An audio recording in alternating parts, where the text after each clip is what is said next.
ახალი წელი მომღერლების გარეშე წლევანდელ ახალ წელს ხალხი წაიყვანს. ევროპული მომავლისთვის მებრძოლი მომღერლები ქუჩაში ხალხთან ერთად იქნებიან.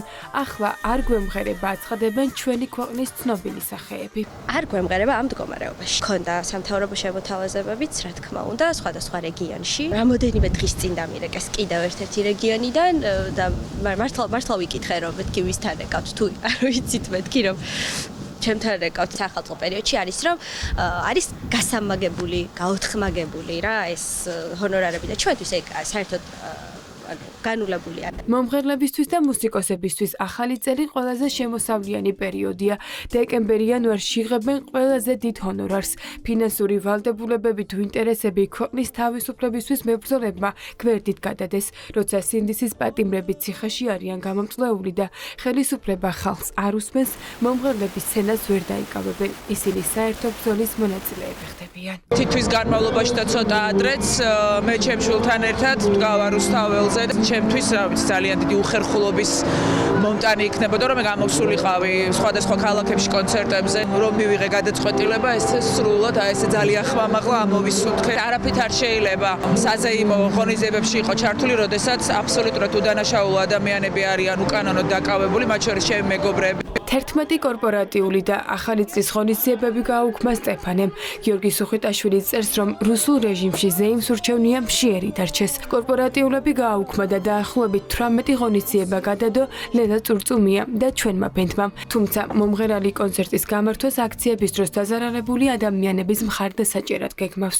19 ღონისძიება გვაქვს გადადებული, ცალკე ლელასი, ცალკე ჩვენი ბენდის, ვინც კონკრეტულად ჩახედულია ამ სისტემაში, იცის ამხელა რისკებთან დაკავშირებული პროფესია მომღერალი ადამიანის მაინც გართობის საშუალება გონიათ, მაგრამ ეს არის ჩვეულებრივი პროფესია, რომელზეც პირველ რიგში რაც ურტყავს, ეს არის ვინა დიდი კატაკლიზმი დაარქვი, გინდა პატარა. საახალწლო ღონისძიებები გააუქმეს სოფო გულედანმა, ნინი ბადურაშვილმა, ქრისტინა იმედაძემ და კიდევ ბევრმა სხვა მომღერალმა. ნოდიკო ტატიშვილი, რომელიც ყოველ დღე აქციაზე დგას, აცხადებს, რომ ახლა ქვეყნის სამსახურში დგომაა მისი პროფესია და სცენაზე.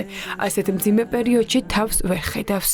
ძალიან ცუდი რაღაც ხდება ამ ქვეყანაში. ჩემ სამშობლოში, რომელიც ერთადერთია და ჩემი საქართველოა და აქ ხედავ როგორ იჭერენ ჩემნაირის თქვენნაირის წესიერ ბოროტო ძალიან კარგ მოქალაქეებს არაფრის გამო. ადამიანებს როგორ ასისხლიანებდნენ, როგორ ცემდნენ როგორ აწამებდნენ, ანუ ესეთ ვითარებაში ახლა რაღაც დადგე და იმღერო და ითამაშო რომ ყველაფერი კარგადაა და ყველაფერი ძალიან მაგრა და ეს ძალიან რთულია. მე მქონდა ძალიან დიდი დაკვეთა ბათუმში უნდა მემღერა, ფიზიკურად ვერ შევძლებდი ამ ყველაფერს. კიდურ ეს მომენტში როცა მართლა ძალიან ეხებიან ჩვენს ეროვნულ თავმოყარეობას, თუ რა ინთება. გაფიცული მსახიობების გამო სპექტაკლები გაუქმდა, მაგრამ გაფიცული მსახიობების მხარდასაჭერად ბილეთები ჯიზეს სიმბოლურად იყიდება გაუქმებული სპექტაკლების ბილეთები. ბილეთები ნამდვილი არ არის, წარმოდგენა ვერ გაიმართება ამ გაფრთხნების მიუხედავად, სოლიდარობის ბილეთები უსწრაფესად იყიდება.